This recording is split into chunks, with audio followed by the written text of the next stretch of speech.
AP రాజకీయాల్లో మూడో ప్రత్యామ్నాయ పార్టీకి వచ్చినటువంటి జనసేన పార్టీ కులాలు లేనటువంటి కుల భావన లేనటువంటి రాజకీయాలు తీసుకొస్తామంటూ కూడా చెప్తూ ఉన్నారు. మరి మీరు అలాంటప్పుడు జనసేన పార్టీ వైపు చూడకోకుండా ఎందుకు వైసీపీ పార్టీని పట్టుకుని వేలాడుతున్నారు మీరు? సార్, మీరు ఏపీ రాజకీయాల్లో మూడో ప్రత్యామ్నాయం అంటున్నారు. అసలు టీడీపీ కదండి. జనసేన అంటే టీడీపీ అంటే జనసేన. ఇంకా మూడో పార్టీ ఎక్కడుంది? చంద్రబాబు నాయుడే పవన్ కళ్యాణ్ చేత ఆ పార్టీని స్థాపించాడు జనసేన. ఇంకా దీని గురించి మీరు పెద్ద క్వశ్చన్ చేయడం ఎందుకు? పవన్ కళ్యాణ్ గారు చంద్రబాబు నాయుడు చెప్పింది మాట్లాడతారు, చంద్రబాబు నాయుడు గారు ఇచ్చింది తీసుకుంటారు. మేము పవన్ కళ్యాణ్ సీరియస్గా తీసుకోవట్లేదు రాష్ట్ర బీసీలు, ఎందుకంటే ఆయన ఒక ప్యాకేజ్ ఇస్తారు, పిక్నిక్ స్టారు, ఆయన ఓటు హక్కు కూడా ఆంధ్రప్రదేశ్లో లేదు. అలాంటి పవన్ కళ్యాణ్ గురించి అసలు మీరు సీరియస్గా తీసుకోవట్లా. ఈరోజు నేను మీ మీడియా ద్వారా పీఈటీ ద్వారా మా ఈ రాష్ట్రంలో ఉన్న కాపు సోదరులకి, నా కాపు సోదరులకి ఒక మాట చెప్పదలుచుకున్నాను. రంగా గారిని ఎవరు చెప్పారండి? అత్యంత కిరాతకంగా ప్లాన్ చేసి రంగా గారిని రాజకీయంగా ఎదగనీయకుండా చేసింది ఎవరు? ఆనాడు ఉన్న తెలుగుదేశం ప్రభుత్వం.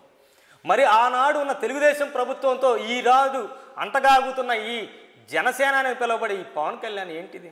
ఎవరిని మోసం చేస్తున్నాడు? ఈ రాష్ట్ర కాపులు మోసం చేస్తున్నాడు పవన్ కళ్యాణ్. ఇంకెవరిని మోసం చేయట్లా.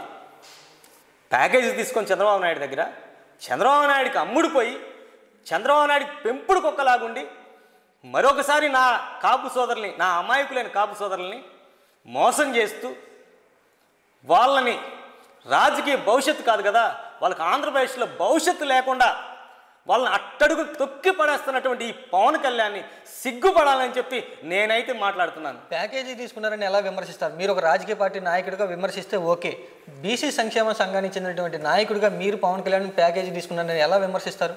సార్, ఎవరు ఏ రాజకీయ పార్టీ స్థాపించినా ఎందుకు స్థాపిస్తారు? ఆ రాజకీయ పార్టీని ఆ రాష్ట్రంలో ప్రభుత్వం తీసుకెళ్ళి ప్రభుత్వాన్ని ఏర్పాటు చేసి ప్రజలకి, ఆ రాష్ట్ర ప్రజలకు మంచి జరగడానికి ప్రభుత్వాన్ని ఏర్పాటు చేస్తారు. మరి అలాంటిది చంద్రబాబు నాయుడు అవినీతి చేసి అవినీతిలో దొరికిపోయి రాజమండ్రి సెంట్రల్ జైల్లో చెప్పకూడదు ఏంటంటే మంచి అవకాశం దొరికింది ప్రతిపక్ష నేతగా పవన్ కళ్యాణ్కి.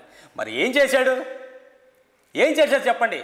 తను ముందుకు వచ్చి తను నమ్ముకున్న కాపు సోదరులకి, తను నమ్ముకున్న వర్గానికి, ఈ రాష్ట్ర ప్రజలకు నేనున్నానని భరోసా ఇచ్చి ఆ పవన్ కళ్యాణ్ స్థాపించినటువంటి జనసేన పార్టీని ముందుకు తీసుకొచ్చి అధికారంలో తీసుకురావడానికి ప్రయత్నిస్తారు తప్పితే ఏడు వెళ్ళి ఆ చెప్పకూడదు జైల్లో చెప్పకూడదు తింటున్నటువంటి ఆ లోఫరు చంద్రబాబు నాయుడు దగ్గరికి వెళ్ళి చంద్రబాబు నాయుడు కాళ్ళు పట్టుకొని ఇంకొక ప్యాకేజీ పెంచు, జైలు బయటకు వచ్చి ప్రెస్ మీట్ పెట్టి నీ గురించే గొప్పగా చెబుతానని చెప్పి ఈ ఆశలు పెట్టుకున్నటువంటి కాపు సోదరులు అందరి ఆశలను వమ్ము చేస్తూ జైల్లోకి వెళ్ళి చెప్పకూడదు తింటున్న చంద్రబాబు నాయుడు దగ్గరికి వెళ్ళి కలిసి మాట్లాడుకొని ప్యాకేజీ పెంచుకొని జైలు బయటకు వచ్చి తెలుగుదేశం పార్టీ జనసేన కలిసి పోటీ చేస్తాయి అన్నాడు.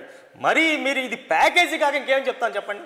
అన్ని రాజకీయ పార్టీలాగా కులాల గురించి నేను ఎక్కడ కూడా ఎత్తను అని చెప్తున్నారు. ఇక్కడ ప్రతిపక్ష పార్టీ అంటే తెలుగుదేశం పార్టీ కులాల గురించి, అధికార పార్టీ కులాల గురించి ఎక్కువగా వినిపిస్తూ ఉంటే జనసేన పార్టీ నుంచి అలాంటి భావన ఏమీ రావట్లేదు, ఏం మాట కూడా రావట్లేదు కదా. మీరు అటువైపు చూడొచ్చు కదా, అటువైపు సపోర్ట్ చేయొచ్చు కదా జనసేన పార్టీకి. మీరు ఏం చెప్పాడండి పవన్ కళ్యాణ్ గారు? మీరు ఒకసారి అవి వీడియోస్ కూడా చూడండి. కాపు సోదరులకి పౌరుషం లేదు, అందుకే సీఎం కాలేకపోయాను 2019లో అని చెప్పాడు. ఎక్కడికక్కడ కులాలను ఎగదోస్తూ పరుష పదజాలంతో మాట్లాడుతూ ఈ రాష్ట్రంలో అమాయకులైన ఓటు హక్కులైన చిన్న చిన్న పిల్లల్ని పక్కన పెట్టుకొని వాళ్ళని ఎగదోస్తూ వాళ్ళని రెచ్చగొడుతూ వాళ్ళ భవిష్యత్తును నాశనం చేస్తుంది ఈ పవన్ కళ్యాణే కదా. ప్రతి కమ్యూనిటీని, ప్రతి కులాన్ని రెచ్చగొడుతూ ఈరోజు రాక్షస ఆనందం పొందుతుందే ఈ picnic package star Pawan Kalyan అనే చెప్తాను నేను. జగన్ ఏమీ చేయలేదు అనేటువంటి విమర్శించేటువంటి మాటే మీకు పవన్ కళ్యాణ్ మీద వ్యతిరేకత ఉందా? సార్, ఒకటండి, జగన్ ఏం చేయలేదన్న దాంట్లో మరి వీళ్ళిద్దరు ఎందుకు కలిసి పోటీ చేస్తున్నారు? వీళ్ళిద్దరు భయపడితే ఎందుకు పోటీ చేస్తారు? జగన్ ఏం చేయలేదు కదా, మరి మీకెందుకు భయం? విడివిడిగా పోటీ చేయొచ్చు కదా. మీకు దమ్ము లేదా, ధైర్యం లేదా?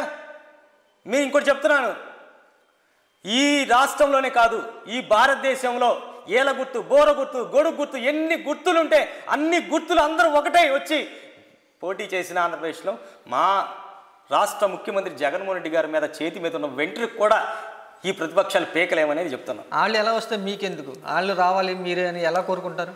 మేము ఎందుకు కోరుకుంటామంటే మరి మా బీసీకి మంచి జరుగుతుంది కదా. మా బీసీకి మంచి చేసే నాయకుడు మేము కోల్పోలేం కదా సార్. ఈ 77 సంవత్సరాలు కళ్ళు కాయలు కాసేటట్టు ఏడ్చాం, పడ్డాం, బాధలు పడ్డాం, అన్ని విధాలుగా నాశనమయ్యాం. మరి మాకు మంచి చేస్తున్న నాయకుడు మేము ఎలా కోల్పోతాం? మరి అదే చెప్తున్నాం. అందుకే మేము మళ్ళీ చెప్తున్నాం, మాకు మంచి చేస్తున్న ఎస్సీ ఎస్టీ బీసీ మైనార్టీలకి మంచి చేస్తున్నటువంటి ఇలాంటి నాయకుడిని జగన్మోహన్ రెడ్డి గారిని మేమైతే కోల్పోదలుచుకోలేదు. మేమే నిలబడి ఎస్సీ ఎస్టీ బీసీ మైనార్టీ వర్గాలు నిలబడి ఈ జగన్మోహన్ రెడ్డి గారికి 175 స్థానాల్లో గెలిపించి మేము బహుమతిగా ఇస్తామని చెప్తున్నాం. ఈ బీసీలంతా కూడా ఒకసారి చంద్రబాబు నాయుడు గారిని ముఖ్యమంత్రిగా పరిపాలన చూశారు, జగన్మోహన్ రెడ్డి పరిపాలన కూడా చూశారు. మరి పవన్ కళ్యాణ్కి ఒకసారి అవకాశం ఇవ్వచ్చు కదా, ఆయన వెంట నడవచ్చు కదా, ఒకసారి ఎలా చేస్తాడో ముఖ్యమంత్రిగా ఆయన పనితీరు కూడా తెలిసిపోద్ది కదా. అసలు పవన్ కళ్యాణ్ గారు నాకు ముఖ్యమంత్రి పేటమేవద్దు, నాకు ముఖ్యమంత్రి అవకాశం వచ్చినా సరే అది చంద్రబాబు నాయుడుకి ఇస్తానని చెబుతున్నాడు కదా సార్. ఏ రోజైనా సరే పవన్ కళ్యాణ్కి ఒక వార్నింగ్ ఇస్తున్నా పీడీటీవీ తరఫున, ఈ కాపు సోదరుల ఉసురు తగిలితే నీకు ఏ రోజైనా ఇంతమందిని మోసం చేస్తున్నావు, నువ్వు ఇంతమంది బలిపీఠం ఎక్కిస్తున్నావు, ఇంతమందిని నమ్మించి నట్టేట ముంచుతున్నావు, తీసుకెళ్ళి వీళ్ళందరినీ తెలుగుదేశం పార్టీ చంద్రబాబు నాయుడు కాళ్ళ దగ్గర కూర్చోబెడతానికి ఇంతమంది కాపు సోదరులు గొంతుకు వస్తున్నావే, సిగ్గనిపించట్లేదా? నీ రాజకీయం కోసం, నీ డబ్బు కోసం, నీకు వచ్చే ప్యాకేజ్ కోసం ఇంతమంది కాపు సోదరులను ముంచుతున్నావే, నీకు సిగ్గనిపించట్లేదా పవన్ కళ్యాణ్ అని అడుగుతున్నా నేను. వైసీపీ పార్టీలోనే ధన ప్రభావం ఎక్కువగా ఉంది, జనసేన పార్టీలో ఏమీ లేదు, నేను స్వచ్ఛందంగా చేస్తున్నాను, నా సొంత డబ్బులతో, నేను ఎవరి దగ్గర కూడా లంచాలు తీసుకోవట్లేదు, లేకపోతే విరాళాలు తీసుకోవట్లేదు అని చెప్తున్నారు పవన్ కళ్యాణ్. మరి వైసీపీలో ధన ప్రవాహం అంటే నేనైతే వినలేదు సార్, చూడలేదు కూడా, మాకేం కనిపించలేదు కూడా. మరి వీళ్ళైతే ఎన్ఆర్ఐస్ వస్తున్నారు, ఎన్ఆర్ఐ ఫండ్స్ వస్తున్నాయని తెలుగుదేశం పార్టీ వాళ్ళు చెబుతారు, ఆ ఫండ్స్ ఇచ్చింది జనసేనకి అని చెబుతారు. జనసేన తెలుగుదేశం పార్టీ రెండే ఈ రాష్ట్రంలో అధిక ధనవంతులు ఉన్న పార్టీ ఏదైనా ఉంటే అది తెలుగుదేశం పార్టీ, దాని తోక పార్టీ జనసేన పార్టీ.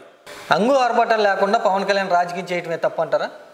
అంగు ఆర్భాటం ఎందుకు లేదు సార్, అది వారాహ్యం నారాహ్యం ఒకటి పట్టుకొచ్చాడు వ్యాను, ఆ వ్యాన్ ఏంటి, ఆ బాడీ గార్డులు ఏంటి, ఆ జనం ఏంటి, ఆ డబ్బు ఏంది, విచ్చలవిడిగా చంద్రబాబు నాయుడు ఇస్తున్నటువంటి డబ్బుల్ని విచ్చలవిడిగా ఖర్చు పెడుతుంది పవన్ కళ్యాణ్ సార్. ప్యాకేజీ తీసుకుంటున్నాడు, ఇటుపక్క చంద్రబాబు నాయుడు పంపిస్తున్న డబ్బులతో ఊరే కుడుతున్నాడు రోడ్ల మీద, విచ్చలవిడిగా డబ్బు ధన ప్రవాహం గోదావరి ప్రవాహం లాగా ఖర్చు పెడుతూ ఆ గోదావరి జిల్లాలో తిరుగుతూ ఆ కాపు సోదరులను నాశనం చేస్తుంది మొత్తం పవన్ కళ్యాణ్ సార్. ఇంత పెద్ద వయసులో కూడా 75 సంవత్సరాల వయసులో కూడా చంద్రబాబు నాయుడు గారు మొత్తంగా రాష్ట్ర బాగు కోసమే నేను పర్యటిస్తున్నాను, నా రాజకీయ తపనంతా కూడా రాష్ట్రం కోసమే అని చెప్తూ ఉంటే మీరేమో వైఎస్ జగన్మోహన్ రెడ్డి వెంట నడుస్తూ ఉన్నారు. రాష్ట్ర బాగు అనేది మీకు అవసరం లేదా బీసీలకి? ఎవరు సార్ రాష్ట్ర బాగు? ఈ 75 సంవత్సరాల ఈ దొంగ చంద్రబాబు నాయుడు అధికార దాహంతో తన కొడుకుని ఈ చేతగాని ఎదవని, నాకు తెలిసి ఆ కేఏ పాల్ గారు బెస్ట్ ఈ లోకేష్ కంటే, అలాంటి ఎదవని ముఖ్యమంత్రి చేయడానికి పాకులాడుతున్నాడండి చంద్రబాబు నాయుడు. ఈ రాష్ట్ర ప్రజల కోసం కాదు చంద్రబాబు నాయుడు తిరుగుతుంది. అలా కాదని మీరంటే నేను ఒక మాట చెప్తాను. మరి చంద్రబాబు నాయుడు గారు ఈరోజు బహిరంగ సభల్లో తెలుగుదేశం పార్టీ అధికారంలోకి వస్తే జూనియర్ ఎన్టీఆర్ని ముఖ్యమంత్రి చేస్తాను ప్రకటించమనండి. నా కొడుకు కాదు ముఖ్యమంత్రి, లోకేష్ కాదు, జూనియర్ ఎన్టీఆర్ ముఖ్యమంత్రిని చేస్తాను ప్రకటించమనండి. ఒకటి సార్, చంద్రబాబు నాయుడు అనేది తెలుగుదేశం పార్టీ అధికారంలో రాదు, ఈ విషయం చంద్రబాబు నాయుడుకు కూడా తెలుసు. పార్టీ ఎక్కడ జారిపోయిద్దో, తెలుగుదేశం పార్టీ ఎక్కడ కుక్కలు చింపిన విస్తరవుతో, ఎక్కడ జూనియర్ ఎన్టీఆర్ ఈ తెలుగుదేశం పార్టీని లాక్కుంటాడని భయంతో అధికారంలోకి వస్తుందని చెప్పి టీడీపీ నాయకుల్ని మోసం చేస్తున్నాడు తప్పితే తెలుగుదేశం పార్టీ అధికారంలోకి వచ్చే పరిస్థితి లేదు సార్. ఎందుకంటే ఈ రాష్ట్రంలో అత్యధిక శాతం ఉంది ఓటర్లు ఎస్సీ ఎస్టీ బీసీ మైనార్టీలే. ఈ ఎస్సీ ఎస్టీ బీసీ మైనార్టీలకి ఇంత పెద్ద ఎత్తున మంచి జరిగినప్పుడు ఇంకా తెలుగుదేశం పార్టీ ఎక్కడుందో చెప్పండి సార్. అసలు చంద్రబాబు నాయుడు మర్చిపోయాడు సార్ జనం. ఈ రాష్ట్ర ప్రజలు చంద్రబాబు నాయుడు మర్చిపోయి ఎన్నో సంవత్సరాలు అవుతుంది.